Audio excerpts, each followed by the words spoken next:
Welcome to the Midlife Pilot Podcast. We are glad you're with us. What is it like to become a pilot in your 40s and 50s? The challenges are unique for those of us in midlife, but so are the rewards. Hosts Ben, Brian, and Ted talk learning to fly, growing as pilots, and the joy of flying to destinations. The purpose of the podcast is not to teach, but to share knowledge and experiences of being a midlife pilot. Join the Midlife Pilot community and listen in every week.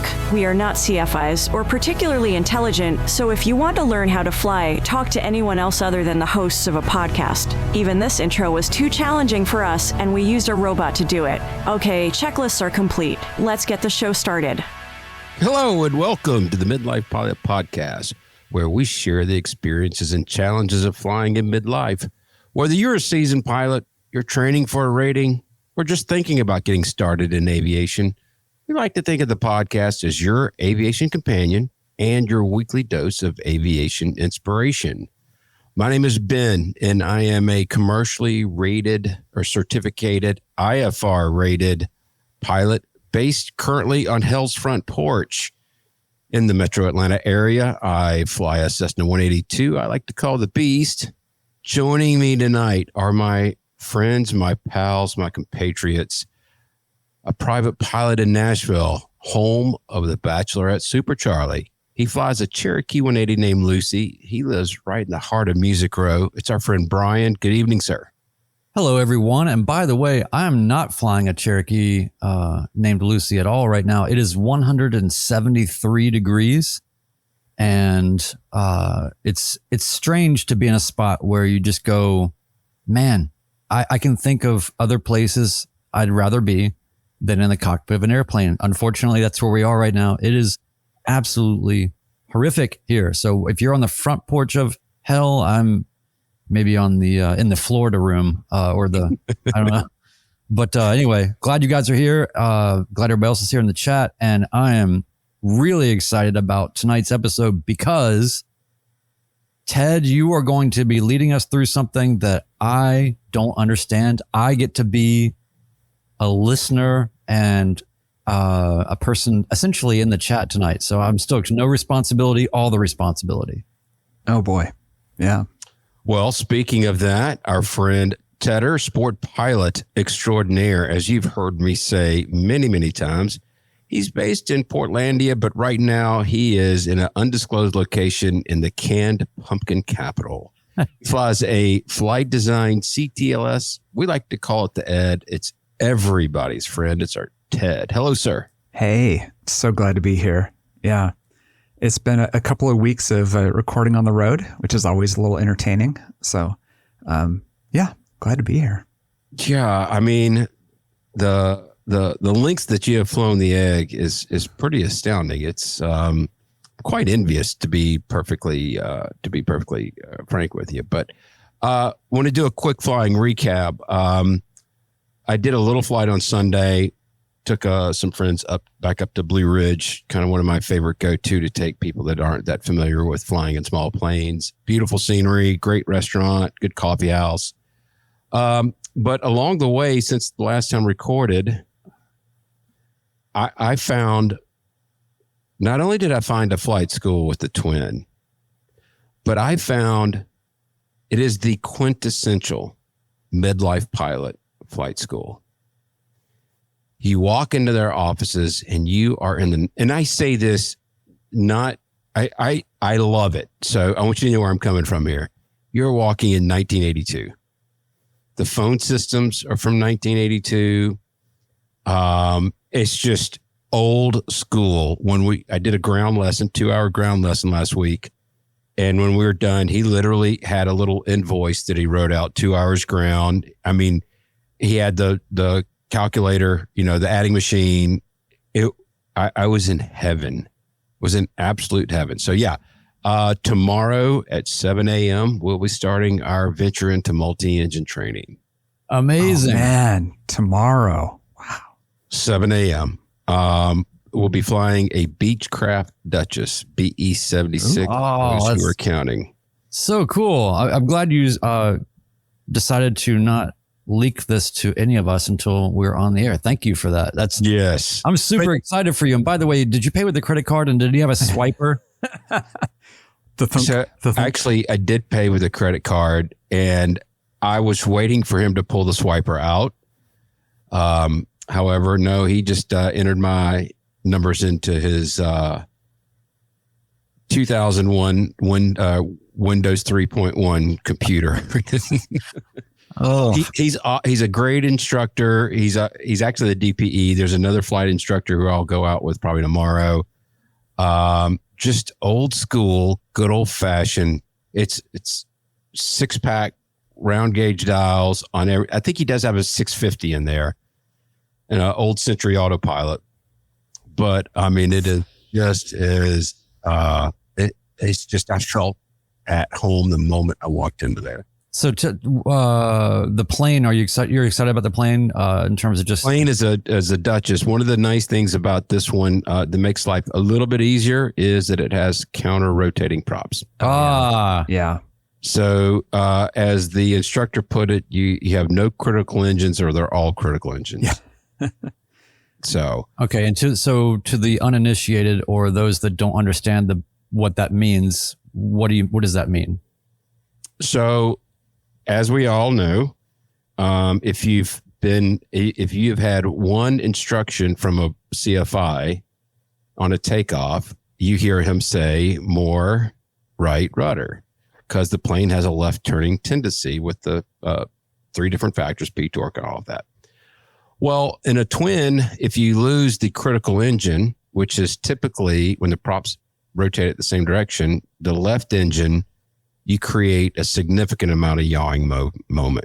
So that's referred to as the critical engine. And when you're going through training, it's basically right leg day, because your right foot is stomped onto the floor every time that thing goes out. With the counter rotating prop, since they're rotating in opposite directions, you don't get that additional torque. This is a perfect midlife school. There's no extra physical demands. Yeah. It is. I mean, it's just everything kind of fell into place. When I called him up, he's like, well, I'm not sure what the calendar is. He said, why don't you come on by and look at the airplane? And then I swear to God, I didn't have any notes. I didn't bring anything with me. I didn't have my logbook with me. I just went there to go check out the airplane, make sure it looked good, check out the school a little bit, ask some questions. Next thing I know, we're sitting down for a 2-hour ground school. Literally. I mean, great. And then we pulled out the calendar and we found a lot of decent availability. And there weren't cup holders in the plane with half cans of Miller Lite or anything. No, cigarettes in the ashtray, but what airport is that at? It's at PDK, Peachtree DeKalb Airport. Well, that's awesome, man. Yeah, and it's right by my office. So when I say this fell into place, so I'll go for lessons from 7 to 9, and then my office is 2 miles away from the airport. Amazing. So you should get this done really quickly, I would imagine. So probably about 2 weeks is what we're thinking. Yeah. It depends on how if I don't suck at flying, then maybe it'll go by quick. Is there a point where you become too good for this podcast?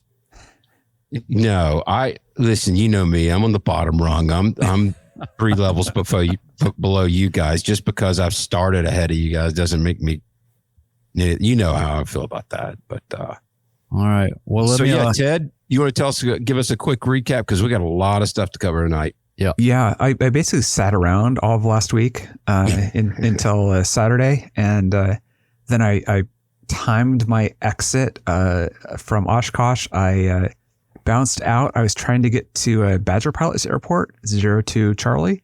Couldn't make it 50 miles to there, so I ended up at Alyssa's Airport, West Bend. I think it's ETB, I'm not sure.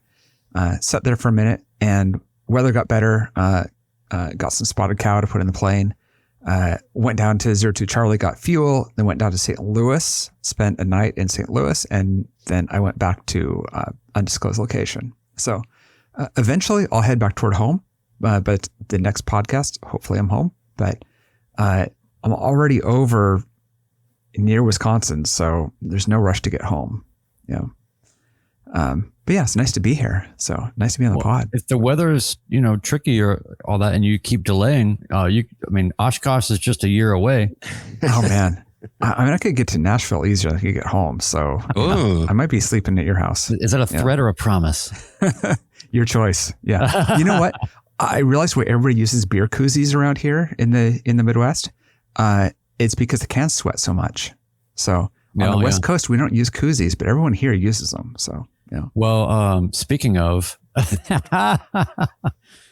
if you go to midlifepilotpodcast.com and check out our new merch dump, we have koozies. We have all kinds of good stuff. So check it out. But anyway, you're the one. By the way, the koozies keep the can cold as well as prevent the condensation from getting over everything. Well, let me knock out the housekeeping real quick. We'll get this belly scrub done, and then we're going to get into our topic. Have we talked about what our topic's going to be yet? I don't believe so. Yeah. Ben's muted. I mentioned it. When you put all those little tiles together to create the picture. We're going to talk about. All right, let's knock it out. We're grateful for you all making this the best pilot community that we know of, a positive space where we share everything from training experiences, share personal minimums, tackle ownership challenges, review flight plans, and best of all, make new aviation friends. Connect with us. Join our Patreon community from $1 a month or do a one-time annual Patreon, 25 cents per episode. Access exclusive content, including the amazing check ride debriefs led by our friend One Dull Geek, Killing Zone conversations, and more. Get in the Discord and be in the best internet community for pilots anywhere. 10% supports Freedom Aviation Network's anti-human trafficking efforts. Watch us live on YouTube Mondays, 8 p.m. Eastern.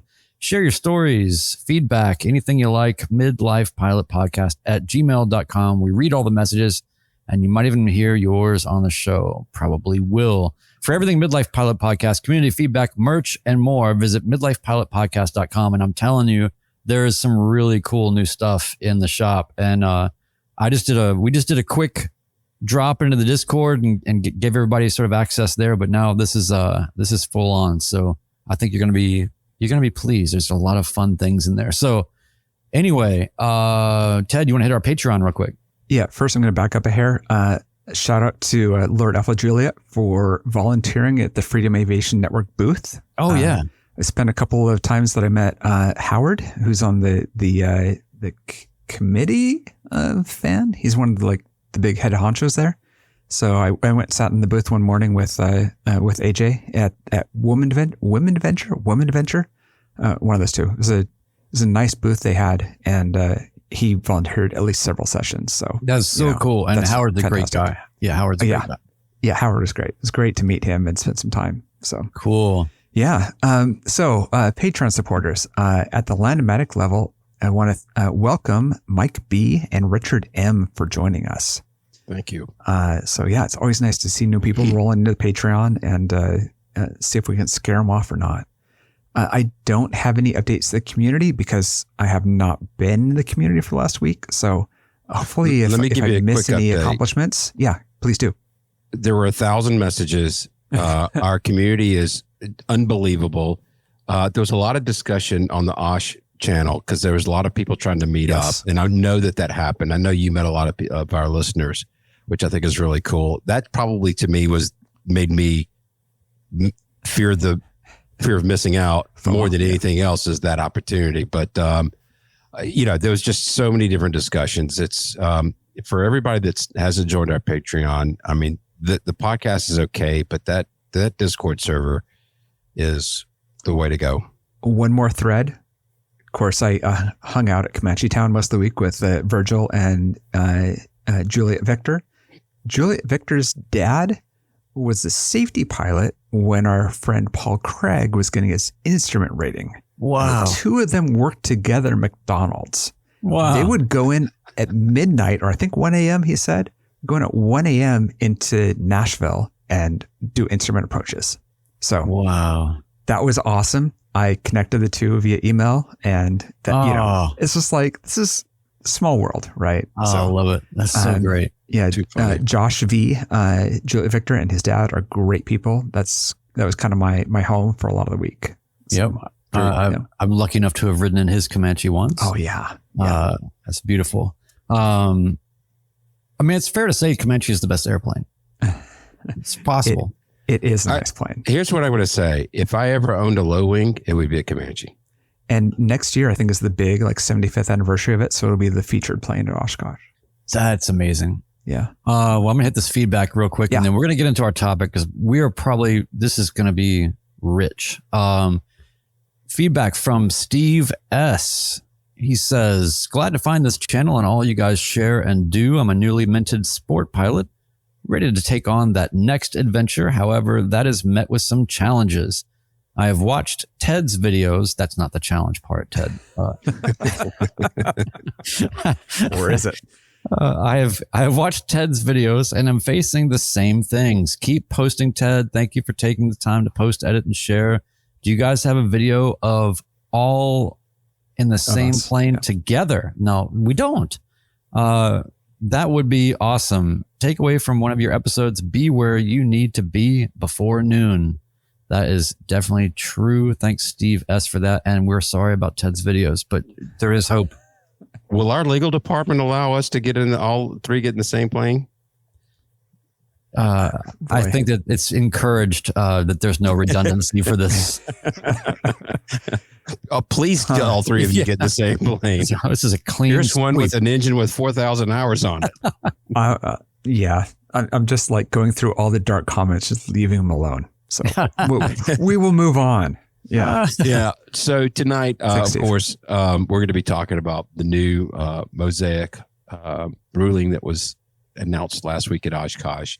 And this really does talk about the light sport aircraft in general and significant changes to it. And our very own Ted, timestamp Tedder, was actually, you were on a committee, yes, I believe, when this was all being built out. Is that correct? That is correct. And still am. Yeah. And so we feel like that this is, we don't typically go for these topics where there's no expertise in there. We're just sharing opinions. We try to stay away from doing that. But Ted is really deep in the weeds, has been following this basically when they started talking about it. Yeah. And I believe he brings a unique perspective to it.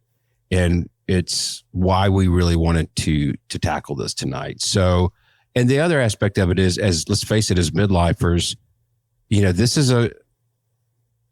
has become a lot more easier avenue for all of us to pursue. If you're on the sofa or you're on the bench waiting to maybe get into aviation, the world's just changed. I want to be clear. The big wins for this are not for the sport pilot.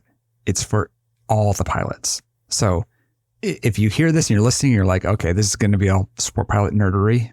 It's not. There's a significant part of it that doesn't even apply to sport pilots. There's great news in here for all of us. So, yeah. Well, why don't you go ahead and start us off? Let's start off with a general overview of what was announced, maybe when it takes effect. And why don't you kick us off? And then Brian and I think I know enough to make myself dangerous, and I don't think Brian hardly knows anything about this. So we'll be asking you questions. So why don't you go ahead and give us a good overview? I think it's great that you're willing to play dumb on this. I know it's a stretch, so it's appreciated. Every time I was looking around, everything was happening and thinking, I need to go do more research. I knew what we were going to be talking about. I just thought, well, I'm just going to check into the Midlife Pilot podcast on Monday and see what's going on. So last Monday, there was a session at Oshkosh, and it was kind of this forum on MOSAIC. And they said, to summarize it, they said, hey, just like your planes, this will be done on Tuesday. What Tuesday? We don't know. Possibly tomorrow. And they're just winking. And what we knew was the Department of Transportation or something like that was going to make a big announcement that everybody in aviation was going to be happy about on Tuesday. So went to that on Tuesday. And on Tuesday, he announced MOSAIC. Now, MOSAIC's been around for several years. We saw the meat of it about 15 months ago. So MOSAIC is modernization of sport something. So it's basically designed to be Sport Pilot 2.0. That covers a lot more than Sport Pilot, though, because it covers light sport planes. And trust me, you want to know a lot more about this. But it was hilarious because we're at this press conference with the head of FAA/Department of Transportation. I can't remember what his title is. But we're there and he announces it and we're all happy about it. And he announces it completely wrong. So about half the details that he said were completely wrong. And it was there were questions being asked. There were people in the FAA kind of whispering around trying to answer it for people that were there. So that was fine. Now, Wednesday was the hottest day at Oshkosh. It was also the day that the ASTM committee was meeting all day, which is me. So we all sat in a room that was very cold air conditioning all day on the hottest day of the week. So, hey, I suffered for you all. There were about, thank you for your service. Yeah, exactly. There were about 35 people in that room. About 10 of them were the FAA. So, and others were manufacturers of experimental planes that you would know, and a lot of weird things as well. So that was a great day to sit through and learn about a lot more about this. Okay, but let's back up. First of all, this is what I understand about MOSAIC. I've read the 700-page document. I read the notice of proposed rulemaking when it came out like 15 months ago. I understand a lot of it. I'm bad at communicating, and this is just me that knows this. I'm not a lawyer. I'm not anything. So, but I know more about this than you two. So I am now the expert in the room for some level expert. MOSAIC covers a lot of things. It covers a lot of weird flying machines. We're not going to talk about those. Helicopters, gyros, powered lift like the V-22 Osprey, where it converts from going vertical to horizontal with wings. eVTOL, automated flight, simplified flight controls, space support vehicles, and former military planes. Not going to talk about any of those. We're an airplane podcast and we can barely handle that. So that's what we're going to focus on here. Specifically, MOSAIC talks about what we all know as light sport planes like the Egg, right? Which were historically limited to 13-20 pounds. That is SLSA, special light sport. Those can be converted into experimental light sport, ELSA.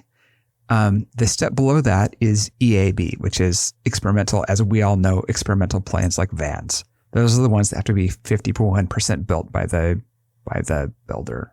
51, yeah, built by the builder. That makes sense. Those are the things we're going to talk about.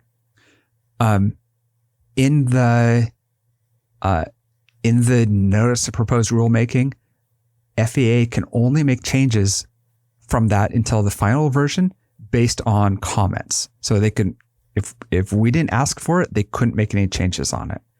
They also couldn't make any changes of things they hadn't already addressed.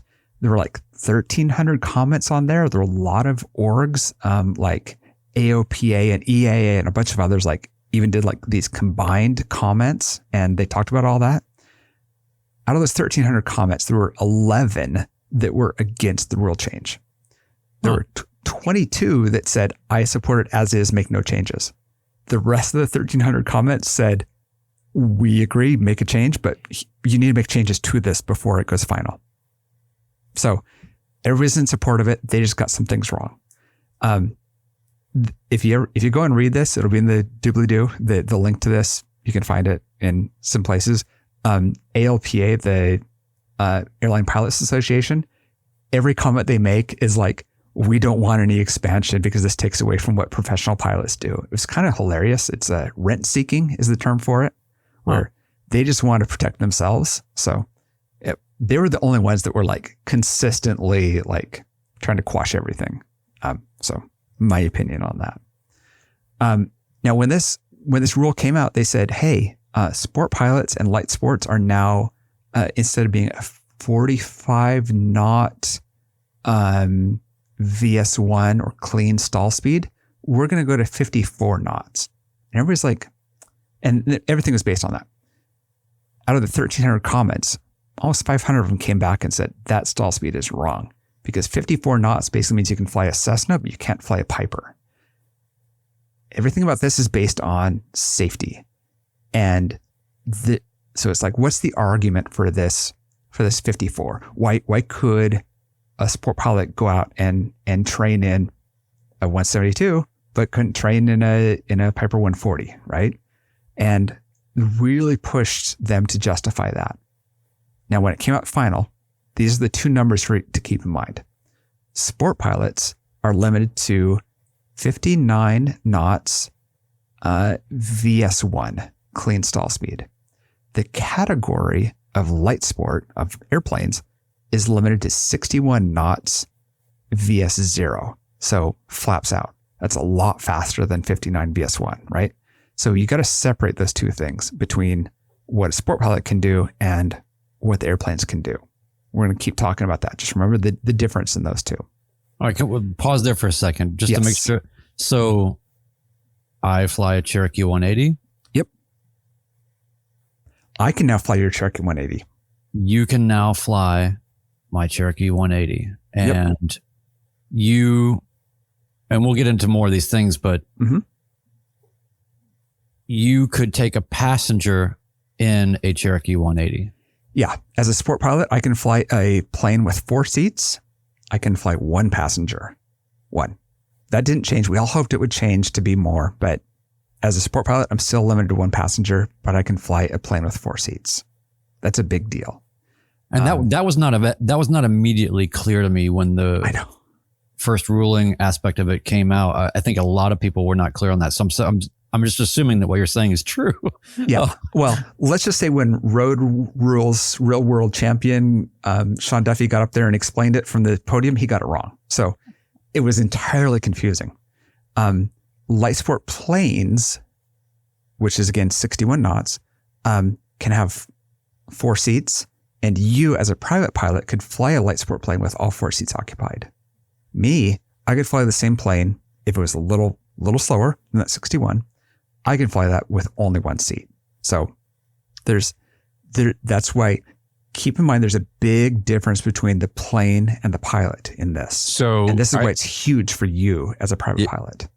And for everybody out there. So technically speaking, because it's no longer based on weight, the Beast is now a light sport. Yes. Because it's stall speed. It can be flown by a sport pilot. Sport pilot. Yeah. It can be flown by a sport pilot. Thanks for that clarification. Yes. There ain't nothing light about that airplane. Just no. Hold that nose up once. So, but it's 56 knots is the, or 50 knots is the stall. Well, so just pause there for a second before we even get into the rest of this. Think about how momentous that is. Yeah. I mean, so Ted, for you, this must feel it's huge. Just like a massive dam has broken. It's something that we, private pilots probably take completely for granted, and you are just as capable as anybody else. Granted, they won't let you kill any more than one other person at a time, which is fine. I don't have friends, so it works out well. Yeah. You're the introvert. This is written. Did you not write these rules? Oh, darn.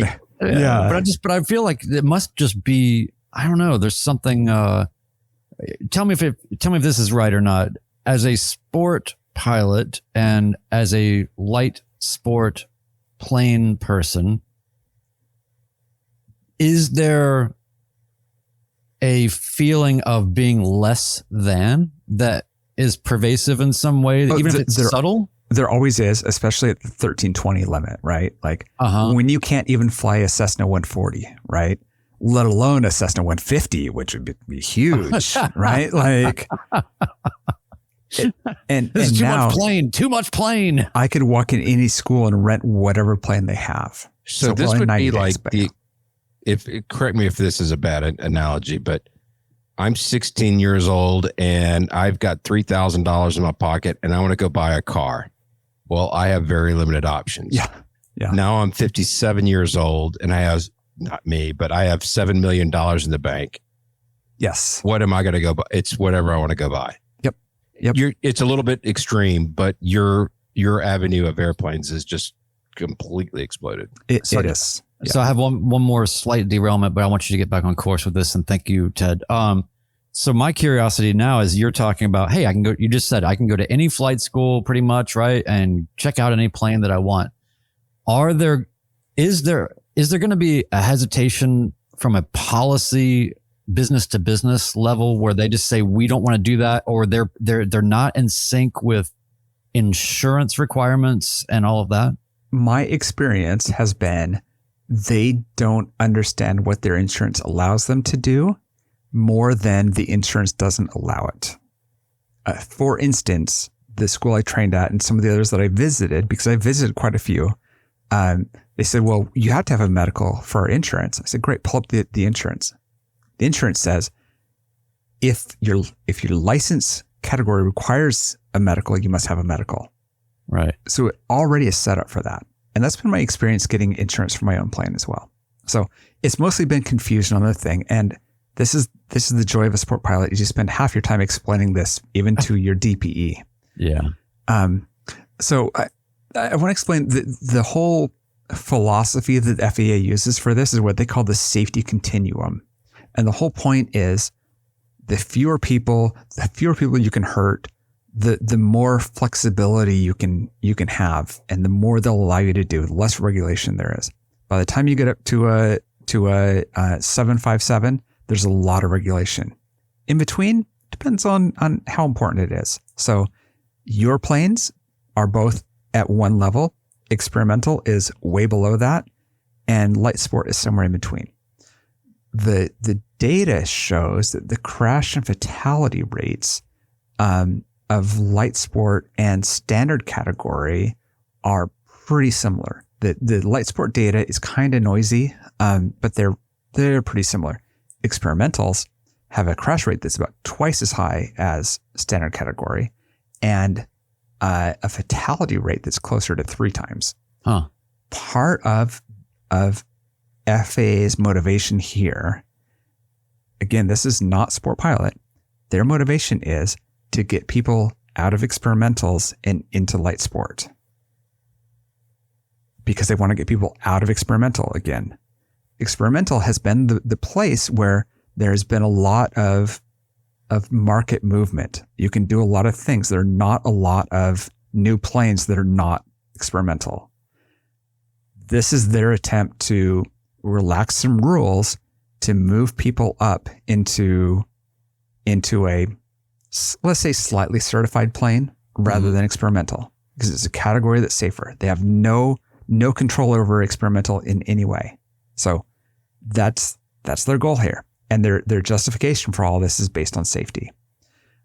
So when it comes to stall speed, they said, hey, we set it to 54. People are asking for up to 70. Where's the argument? And this literally I heard from the FAA in our closed room meeting.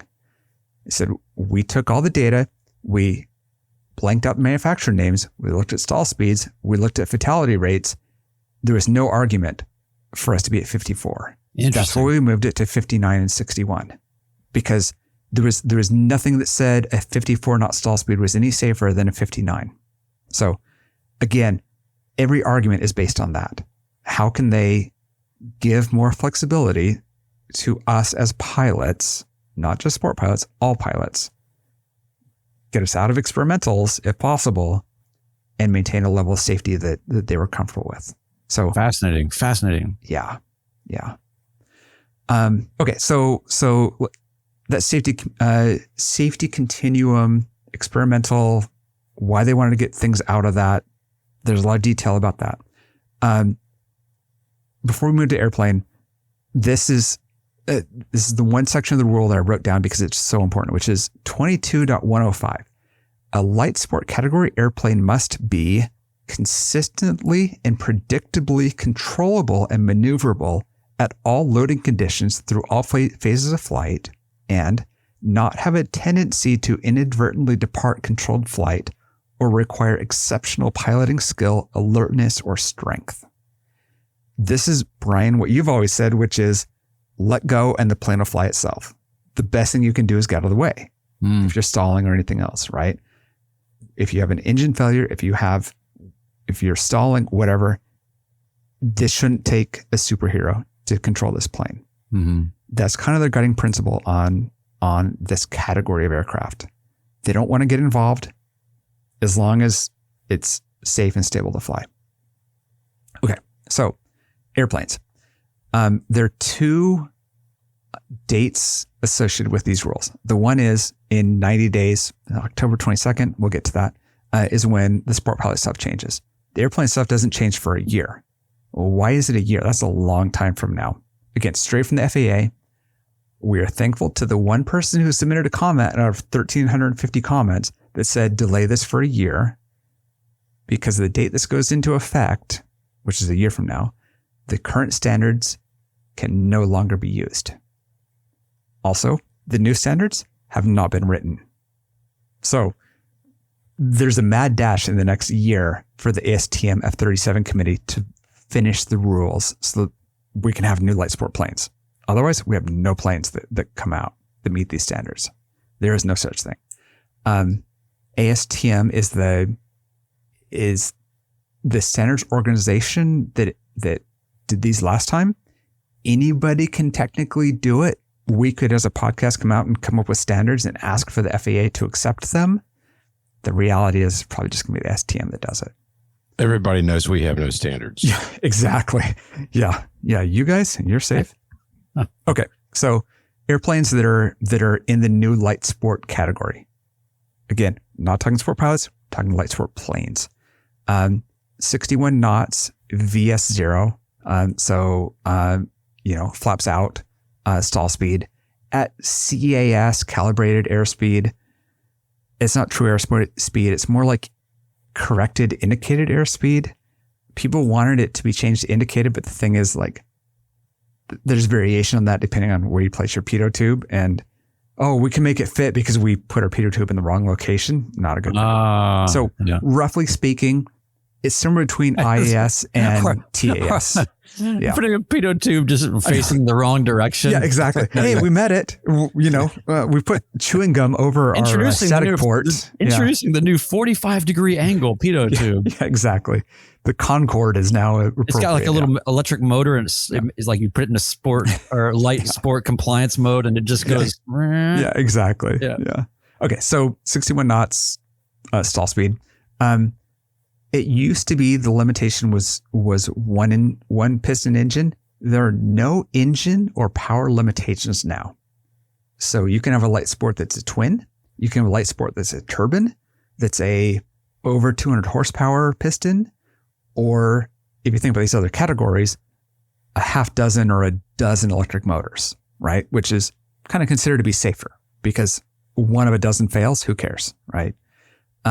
So this category, again, we're talking airplanes, not pilots. The category has no engine restriction. Fantastic. Yeah.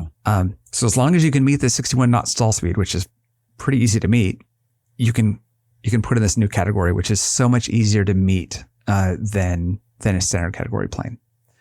You can also do aerial work. Aerial work is hard to understand completely. Again, we're on the safety continuum. It doesn't include flying passengers, including for sightseeing. It doesn't include flying packages, but it does include glider towing, photography, agricultural stuff, all that kind of stuff is what it includes. The whole idea is they just don't want there to be a lot of people involved in it. Just things that used to be, you could only do things that weren't, that had no work involved in it. So strangely, glider towing was in the 2004 rule, but because of the way it was written, you could never certify a plane in the light sport category to tow a glider. Everything else was written there. There was just a technicality of how they did it that they missed it. So that's all fixed.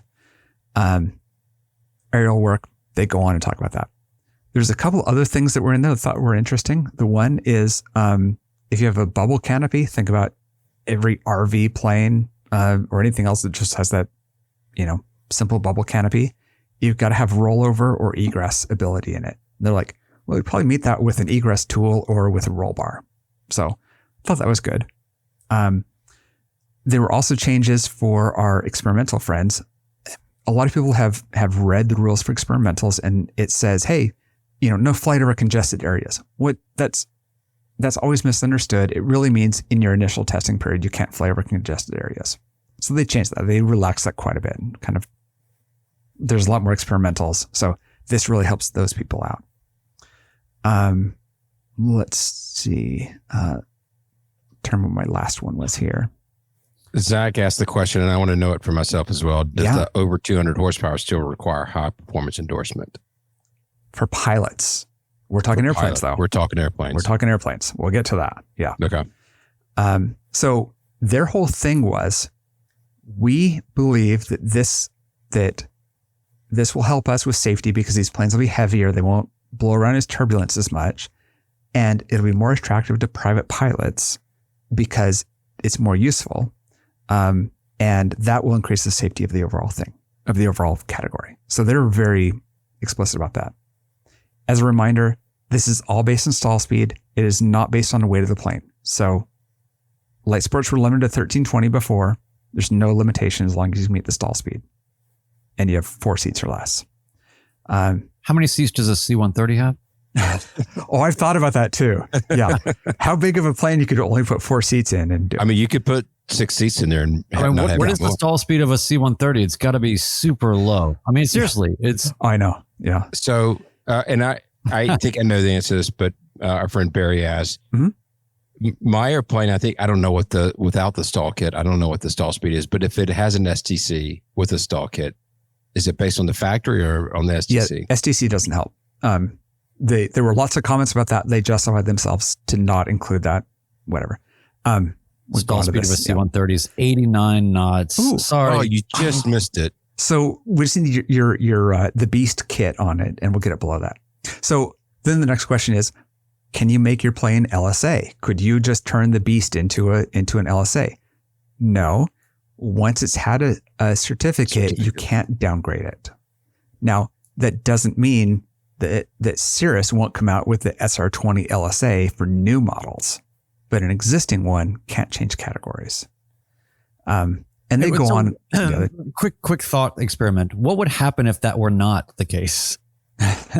Well, it's almost like turning your plane into an experimental, right? Like you're giving it lower standards. But wouldn't we all just run to that? I mean, just get out of certification and this and then you upgrade your panel for $7,000 instead of $70,000. Exactly. But when this takes effect in a year, any manufacturer can certify a new plane under either category. And they literally talk about that as well. So that's really good news, especially because, we're not going to talk about standard category, but in the primary category, since 1992, there have been 53 aircraft with 7 type certificates, 53 since 92. In the light sport category since 2004, there have been 3,500 aircraft and 200 designs. So which is working a little better. Yeah. So that's the beauty. Okay. We got a lot to cover. We're going to move on to Sport Pilot. Before you do that, Ted, do you have any questions for us? Questions for you? I'm ignoring everything that people are saying because I have a lot to cover. Now, I will say the Cessna 206, 208, you can't take seats out and make it a 4-seater. It was a great idea. A lot was thought about it. Yeah. Yeah, exactly. I will say that an earlier comment from our friend Nathan Ballard wants to know when you're going to put the egg up for sale and go buy a TBM. Yeah. Well, I did sit in Erica's TBM. We had a great time. A bunch of us, friends of our pod came and we all sat in it. More FOMO. Yeah. Erica's so great. I'm not selling the egg. Were you sitting around with them and they were all saying, man, you should just start your own podcast, man. Those guys are sandbagging you, man. And Dev Cannon, I've never heard Ted talk this much. I know. I'm sorry. We'll get back to the normal next week. And the ones people want to listen to. This is awesome. Keep going, please. Let's talk about the pilot. We have so much to cover. That's why I'm just talking fast and moving on. Carry on. And ignoring you. Okay, Sport Pilots. Again, 59 knots VS1. Now, the planes were 61 knots VS0. 59 knots VS1. Clean stall speed. So if you figure the difference between VS1 and VS0 is 5 or 10 knots, that's significantly slower.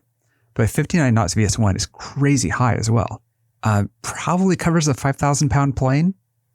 So fantastic. Yeah. Now, the way it's written is 59 knots at the aircraft's maximum certificated takeoff weight and most critical center of gravity. I think they specifically call out the 182 because instead of rearward being the biggest problem, it's frontward CG being the biggest problem. That's right. So wherever it is, that's how it's measured. Also, this is somewhere forward in my notes. We're going to cover it out of order, but if it's not listed in the manual, you can cover it and you can test it just like any other experimental plane is tested. AC 90-89C. So, hey, you can figure out what your stall speed is. So they're kind of covered their bases on that. Okay, so sport pilots are limited to this 59 knots. We're not going to talk about VS1, VS0 anymore. Call it 59 knots. Limited to 59 knots, doesn't matter if it's LSA or not. Anything that meets the shape of a sport pilot plane, a sport pilot can fly.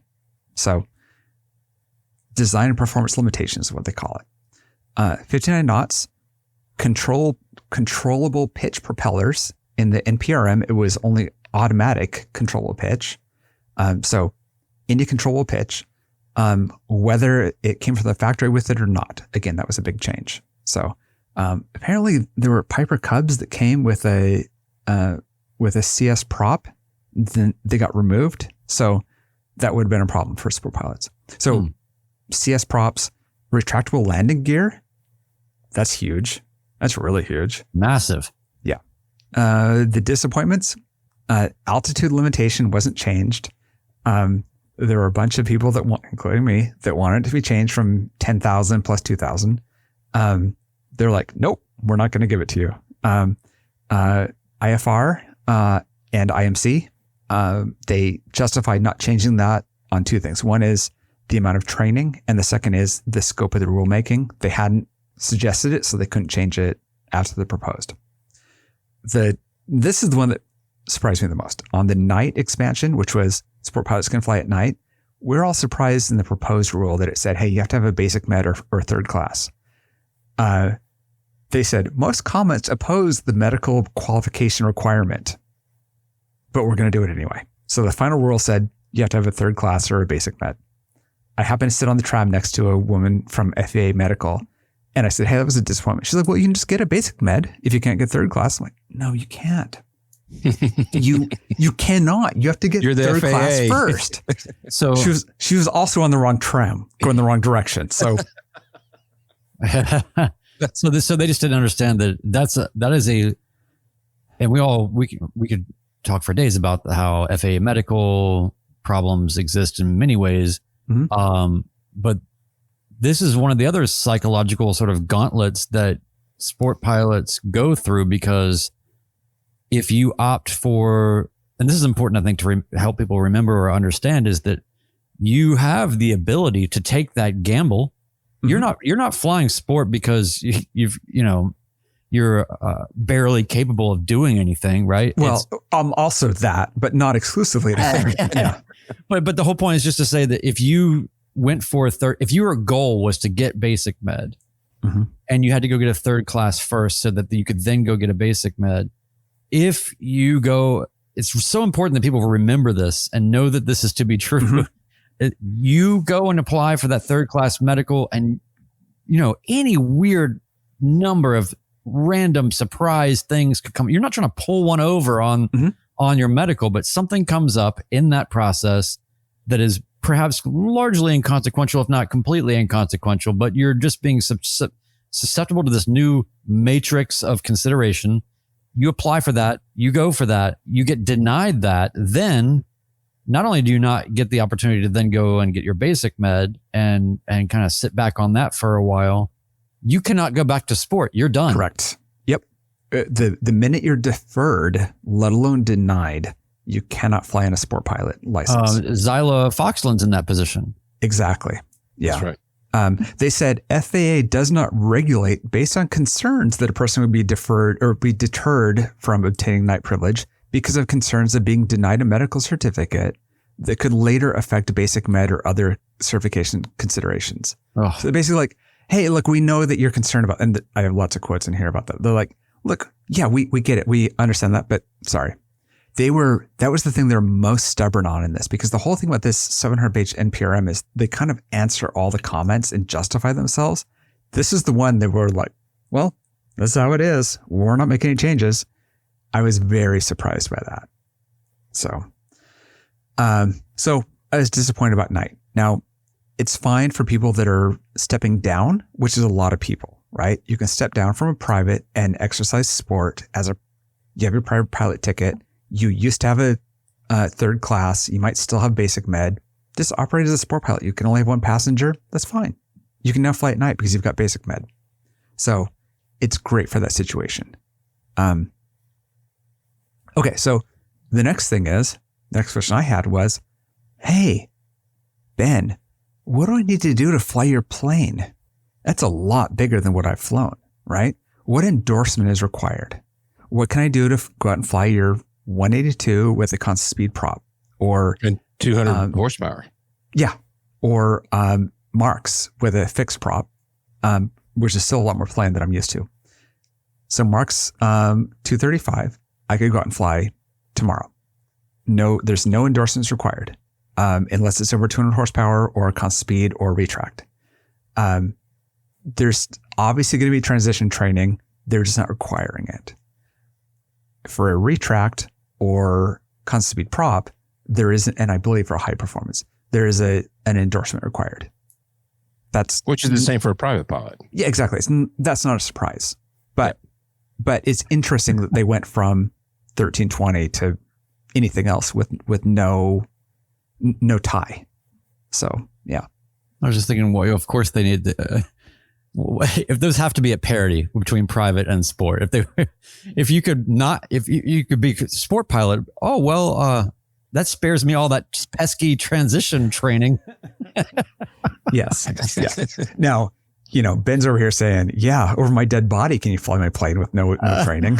So, that's going to be your next year, Ted. Look, you've got more experience in so many different airplanes. I probably you more than I do half the other people that I know that are good pilots. I want to go around. I want to do I want to follow you around for a year, Ted. Oh, it's called "Can I Fly Your Plane, Sir?" Yeah, exactly. I'm just walking into every FBO and every hangar. Just legally, I can fly it. Let me show you the 700-page document, and I'll show you the highlighted parts.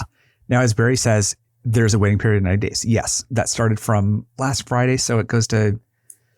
Oh, let me look at my notes. I believe it's October 22nd is the date. 2025. Of this year. So that's 90 days from the date it was published. So that's like the big date. I'm hoping on that day I can go to my local school and fly a 150 and 172 just to actually solo in those, because that's a big deal for me. But yes, roughly speaking, all of the stuff that deals with sport pilots is 90 days. All the stuff that deals with airplanes is a year. So you can look at the details if I'm missing. Yeah. Okay. So, sport pilot, let me see if there's anything else I wanted to cover. I covered VS1. Sport pilots can't do multi-engine. I was really unclear about that, and I had to dig in quite a ways because they don't actually cover it very well. Even though the category can have multi-engine planes, a sport pilot cannot obtain those. So, that's too bad for me. Okay. I hope my experimental friends are listening. Maintenance. So we're talking about LSRM, Light Sport Repairman is the name of it. It's actually LSRM-airplane or something like that. I don't really care. We all know it as LSRM. That is the certification you can get to work on light sport planes that takes roughly 80 hours to be a full repairman. You can get inspection privileges with 16 hours. So instead of 1,500 hours of being an apprentice and becoming an A&P, in light sport, you could always do that with 16 to 80 hours, depending on the course. They kept that, which is amazing. It was not in the NPRM, in the proposed rulemaking. It was in the final. They said, hey, yeah. I was going to say, that was my when I first heard all this, I thought, is this another way? until I learned that, yes, the certification cannot be walked back. Once you're certified, you're certified. Because I just thought, oh my gosh, this is going to be, the gates are open. Now we can work on our planes but well, not really. Think about this though. Your Cirrus, what I'm calling the Cirrus SR20 LSA, you could go out and take a 16-hour course and you could do your annual inspection on it. 16 Insane. hours. Fantastic. Because what they said was, again, we're on the safety continuum. We're getting down that category to planes. We're allowing more things because the risk is something we can accept. So we don't need to have you take a 1,500-hour course of being an A&P to do this. Which when you become an A&P, you can work on like anything. You can go work on like 737s, like with that. So they're like, no, let's just step this down. Let's let the LSRM work on any light sport, including this new expanded light sport category of planes, certified planes, right? Yeah. In 20 years, this is going to look very different, right? This is fantastic. Yeah. So this is a big deal. I am really looking forward to there being more than the one school that exists that's like an hour outside of Kansas City that offer these courses. Because they're like, hey, you can always go camp in our yard for 2 weeks to get this course. I'm like, can we offer this somewhere else? So hopefully it becomes more popular because of this. Now, here's the thing. This always excluded experimental. And they got enough comments on it that they're like, you know what? Experimentals on our safety continuum are crazier, are more risky. There's no reason that an LSRM can't work on or approve condition inspections on an experimental. Why is this big? Because everybody who, like our friend Grizzly, he bought his EAB, his 51% constructed by someone plane. He bought it from the builder. Only the original builder can do a condition inspection on it.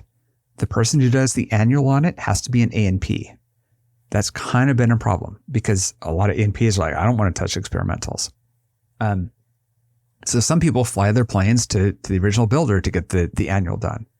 They said with this 16-hour course that you can do for light sport, you can now do that for experimentals. That's amazing. I was just thinking about if it was the same for cars. You sell your used car or whatever, you sell it to somebody, and then they come back to you like, I've got to drive it back from Kansas to get you to approve this thing because I can't get anybody to work on it. So all of our people that have bought an EAB that they did not originally build it have always been stuck.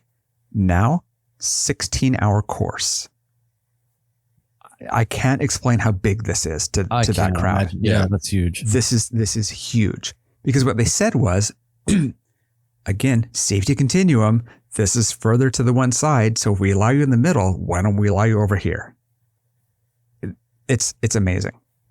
They did a few other things in there.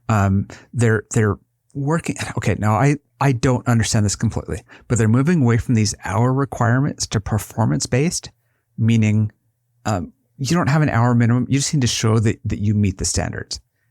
These 16-hour courses already meet the standards, but now you can do it with any hour number, just as long as you meet the standards. And it has to do with meeting parts of the ACS for mechanics that apply to single engine pistons that are experimental. It's like you don't have to follow stuff for turbines and everything else. But it's good news because it may mean in the future that you have less hours to do than even 16 or than 80 to do this. So amazing. This is fantastic. A couple of things I want to cover from the maintenance part. One of the things that I've always explained, a lot of people are confused. They think that I have an experimental because my instruments, for instance, don't need to be certified instruments. So instead of putting in a G3X that costs $30,000, I can put in the same one experimental people do that costs $10,000. The thing is, the way STM works and all that is we always have said that the manufacturer controls any changes you make to the plane. That's why I have written at least 3 engineering documents to make tiny changes to my plane because I have to get the manufacturer's blessing. Instead of like what you guys can do, which is crazy, have more privilege than I do for this, but you can make a minor alteration without needing to ask Cessna for approval or Piper if you happen to be a low-wing fan. I had to go to the original manufacturer. It's especially a problem for manufacturers. They're like, yeah, we're not going to answer our email. I've been able to do it, but I've been lucky for that. FAA came back and they said, let me quote this, FAA disagrees with commenters' understanding that only the original manufacturer can authorize major repairs or major alterations to light sport category aircraft. They also said, we intend to develop guidance in an advisory circular on the maintenance requirements for light sport category aircraft, including guidance for understanding and applying requirements concerning minor repairs and minor alterations. So those minor alterations can be accomplished without authorization from the manufacturer or a person acceptable to the FAA. The point is, as of now, although this has been true since 2004, I can go to my mechanic and say, hey, I want to change out my landing light. Because you guys can do that. I can do that. That's a minor alteration. That's no big deal. I've never been able to do that. It's an advisory anyway. Well, an AC would be, they're saying in an AC, they're going to explain how it's been misunderstood for 20 years. Yeah. Which is crazy. Now, what I heard in these private committees was what you should do is write the log entry and add a supplement attached to it explaining why this is a safe thing to do. And I think really what they mean by that is anytime it's something that could possibly be seen as being risky, add a document justifying it. So this makes the plane safer by ...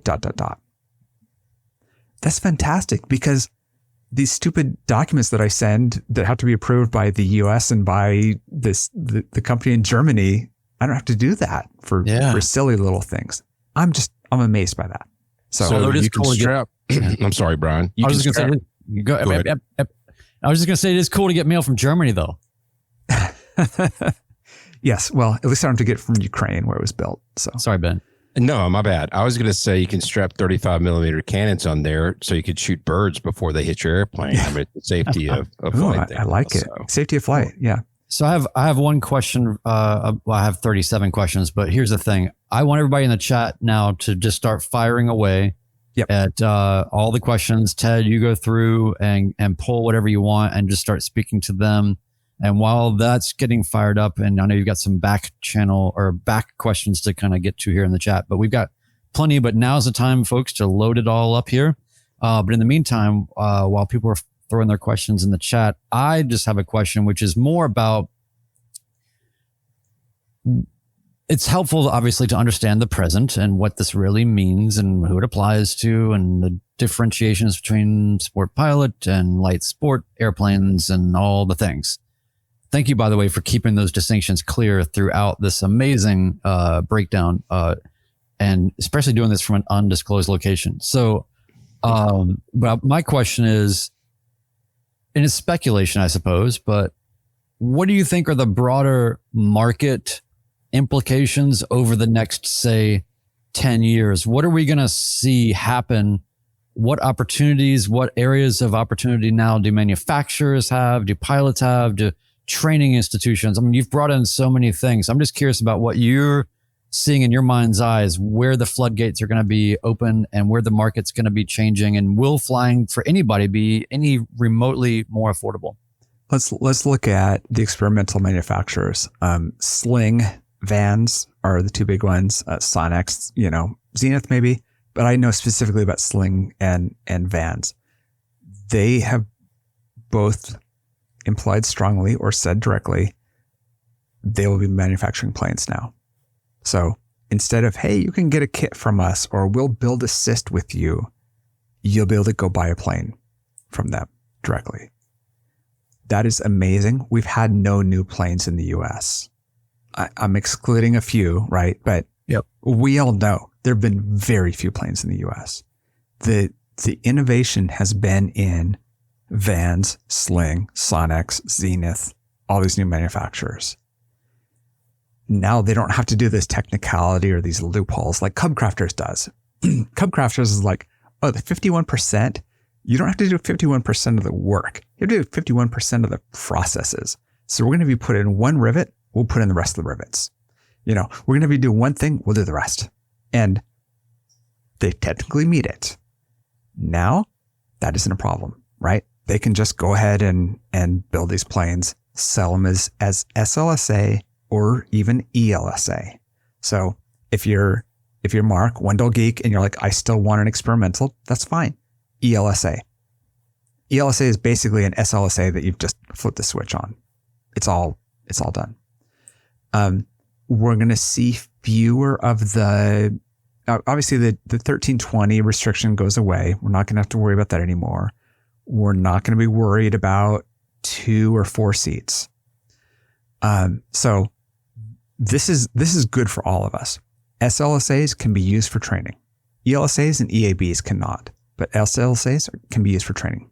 And we're going to see a lot more of those in the fleet. So part of FAA is saying, look, these planes are aging, and they even link to some things. I'll try to put it in the show notes, but this is a very aging fleet. How do we get around that? That is part of the risk of this whole thing is aging fleet experimental. We need to get into that. So as Dev Cannon says, yes, they're still going to be making kits. Sling. Sling is still going to be making kits, and Vans will as well. But they're definitely going to start offering fully built. Vans already offers the RB12 fully built. I've heard for 2 years that they'll offer them all fully built. So because they've known this is coming. Let's see. What other questions do we have? Adam said that I said my egg would get a higher gross. I had a conversation. I won't say it. Can you read the question again? Sorry. Adam V. Ted, you said your egg will get higher gross. They talk about this specifically in the rules.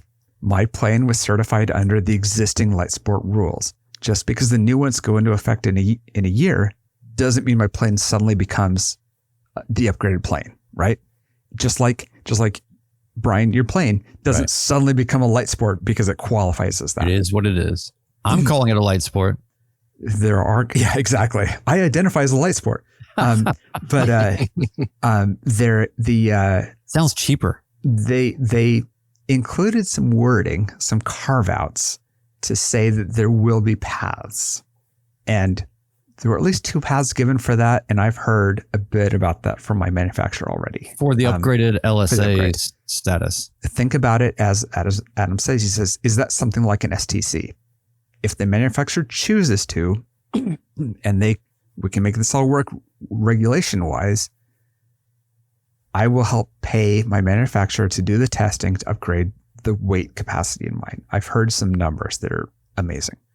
And if you think about that, me paying my manufacturer $10,000 to help with the testing of this is huge for me to gain hundreds of pounds of capacity, right? Like that's beautiful. Like just $10,000 for a new sticker, my plane's worth a lot more than that just because of that. So I'm looking forward to that. Barry. Barry's. We both hit it. Go ahead. Barry says, are there weight limits for experimental and LSA repair mechanic? There are no weight limits anymore. Again, we're talking airplanes. We're not talking crazy things like helicopters and gyros. There are no weight limitations anymore. You have a seat limitation of 4, and you have a stall speed limitation. Anything that's certified under that, an LSRM, light sport repairman, can work on. There are no weight limitations anymore. This is huge. This is fantastic. I just got very hungry when you said that. So this was from Zach. He said this is as long as the plane qualifies as light sport. For example, an RV10 or 14 has too high of a stall speed, correct? Or right? I am unencumbered by the thought process, as they used to say in car talk. I don't know. Whatever the numbers are the numbers. So I thought about coming up with a list. I'm not going to. We can all figure this out. We're going to figure out over time on what the stall speeds of things are. But I've got to tell you that I believe at 59 and 61 that everything that Vans makes qualifies. So this is my question, because I haven't really gotten to ask one yet. And this goes out. This question is on behalf of all the people in our audience who may not have taken that first step to take their private or any license to learn how to fly an airplane. the impact, and you kind of touched on it briefly, but the impact of flight schools and the cost of training. Can you tell everybody, what we think? We're not prognosticators. We don't know, sure. But what do you think about that? So your private pilot is 40-hour minimum. We know it takes about 85. The sport pilot is 20-hour minimum. It generally takes 65 plus. That is actually a big difference in hours. There are fewer things required to get somebody out the door as a sport pilot. And the thing that I always saw was the people loafing around the airport who are waiting for their medical because they're having issues. Yep. Schools won't have that anymore. They make $0 on that, right? Yep. They make money on shipping people out the door. So I think this is a big thing for schools. I think this is a big thing for the Midlife Pilot podcast. I think so too. Because there's going to be all of a sudden a bunch of people that have been kept out of this that are now welcome. Yes. Yeah. Well, the aircraft themselves will they be any cheaper to rent if you're flying an LSA or any variation thereof? LSAs tend to be they should be competitive with a well-equipped 150 or 172, but you're flying a much newer plane that has this TAA, right? Yeah. You can fly a current like RV-12 out of the factory all the way through commercial training. Never have to change planes. You can do instrument, can't do IMC. You can do instrument in it. You can do commercial in it. You've got all your TAA time in it. So this is great news. We touch again on that distinction between instrument and IMC. Yes. What an issue. And this is being addressed now, but instrument flight legally, you can file an instrument plan. You can fly an approach in clear skies. IMC, you can fly into a cloud. Those are two different things for a couple of crazy reasons. One has to do with Rotax. As an SLSA, almost exclusively, I think there are some exclusions here, but let's just pretend it's everything. You can file an IFR flight plan with the correct instruments and do that. You cannot fly into a cloud because Rotax does not allow it. You can go experimental and fly into the clouds. I believe Ryan Kay does that with his. There's a bunch of people that do this with, he doesn't have a Rotax, but with a ELSA, you can do that because you can ignore Rotax on that. But as far as schools are concerned, you can't. So as far as SLSA. You're saying that if you are a sport pilot flying a LSA sport, or you're a sport pilot flying a light sport that has a Rotax, are you saying that a sport pilot can get an instrument rating but not fly an IMC? No, this is the confusion between sport pilot and light sport plane. Right. As a sport pilot, obviously I can't fly into IMC because I can't get an IFR ticket. I also can't file IFR because if anybody who has their instrument ticket knows, you can't file IFR until you have your instrument rating. I always get confused between rating and certificates and everything else. Yeah. And you can't, so if you're halfway through your instrument training, you can't just go out and file, even if you're staying in the clear. That's just not something you're allowed to do. So as a sport pilot, I can't do any of that. Ben, with an IFR ticket, can fly, let's say an RV-12. He can file in the NAS. He can fly an approach. In a light sport. In a light sport. Yeah. He cannot fly into a cloud. Yeah. So will you please do this and record it? Because I can't wait for you to be asking for a diversion and trying to explain, it's like, I gotta stay VFR, but I'm IFR, but I'm an instrument pilot in a light sport that has a Rotax. It's complicated. Just give me a diversion. I was in the NACTA, the ATC union. I was in one of their seminars at Oshkosh, and they were like, "Hey, just put your phone number in the flight plan." And this was a seminar. Chuck was with me in this, and it was a seminar for VFR pilots. It was like, your flight plan as a VFR pilot, the ATC never sees that. Yeah. It's only for rescue. It's just flight It's like, service. because they're thinking about IFR, where you file a flight plan. So even they're confused by it. So I'm going to read Wendell Geek there. Yeah, a small correction from our friend Wendell Geek. Correct, to file IFR, you have to have a rating and be instrument current. So I didn't know about instrument current. That makes sense, but it's not even an issue for me. So, and then Adam asks, now is the IMC a restriction of all manufacturers or of the light sport category? I don't think you've explicitly said that yet. Well, I haven't said it again. This is my thing. This is my understanding of how all of this stuff comes together. I am probably wrong. Again, you're listening to a non-lawyer, non-CFI on the internet. So take this at my value. I know for sure Rotax does not allow flying into IMC. I don't think that the regulations or the standards have been put in place for how to fly into IMC in the light sport category. That committee exists though. So F-37, in a year, the IMC committee hopefully will have all their stuff out so that these planes can be certified. If I'm not mistaken, I thought I've heard on at some point in time that I think Diamond, the DA-40, is not allowed to go into the clouds. It's not a light sport. But that's kind of my point. I think it's more based on the manufacturer and less of the light sport. Yeah. So so, and again, you can do it. That's why everybody's confused because they're like, I've seen slings flying into the clouds. Like, yeah, they're experimental. So there is a committee that is working on this. Yeah. Yeah. Well,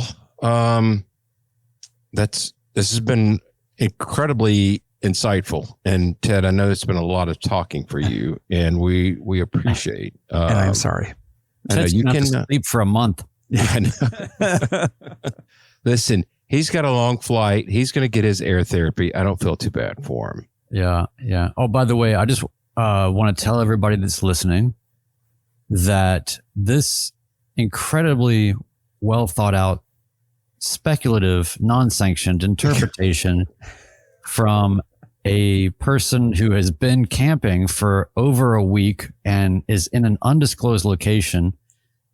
If you won't even tell us where he is, how much can you really trust Ted is the question here. But I trust Ted more than I trust myself. And so what I'm going to pledge to do here is I'm going to take all of this conversation and your input, Ted, and we're going to write a comprehensive blog post for midlifepilotpodcast.com, have you review, vet everything, and we can put this out there. So instead of people having to go through the show notes and, we'll still have show notes, but picking away at all that, I think having this replayed as a narrative that you can go through and all the links and everything are kind of there as a blog post, I think this will be huge. And we'll make sure that, Ted, you get a good chance to put your name on it. It'll be called something like Ted reads 700 pages. This is what happened, or something. Timestamps, travels. I do want to make a quick, we've been corrected by a few of our audience members. It's been pointed out that the DA-20 is the one that cannot fly in IMC. The DA-40 can. Yep. And that the DA-20 is an LSA. No, the DA-20 is not LSA. Trust me on that. Okay. There are no diamonds that are LSA. The DA-20 is a two-seater. So, okay. Well, there we go. And then Jeff Rhodes asked, when's the next TED-isode? I like that. Yeah. In a year, whether you like it or not. Yeah. And hey, I've got to say, in this document, this rulemaking document, 2/3 of it is them responding to comments and justifying it. So all the stuff that I'm saying comes from that. Where they talk about IMC and why they don't allow sport pilots into it. They talk about night and why they're allowing a medical or requiring a medical. They talk about stall speed. So please don't listen to me on that. This stuff all exists in the citations. So that's where I get this from. I'm just here summarizing it. Yeah. Well, it's been really interesting, and I got a lot out of it. We've had a really active chat tonight, and so we appreciate everybody throwing into your questions. It's been really helpful. So don't forget to email us your feedback on this episode. Yeah, I want corrections. Please, all the corrections on this. Yeah, and next week, look forward to our retraction episode. Well, Ted will be in the cupboard of his home. Hopefully, Ted's in a second now different undisclosed location. He's forever going to be in undisclosed locations after this episode. So yeah, again, send us feedback, midlifepilotpodcast@gmail.com. Again, thank you everybody who joined the stream tonight. In honor of Ted, I found a Mark Twain quote. 'Cause Ted likes cats. So I thought of this one, or I read this one. He says, the light sport of pets. The light sport of pets. He says, a man who carries a cat by the tail learns something he can learn in no other way. Signing off, episode 139 of the Midlife Pilot Podcast. Good night, everybody.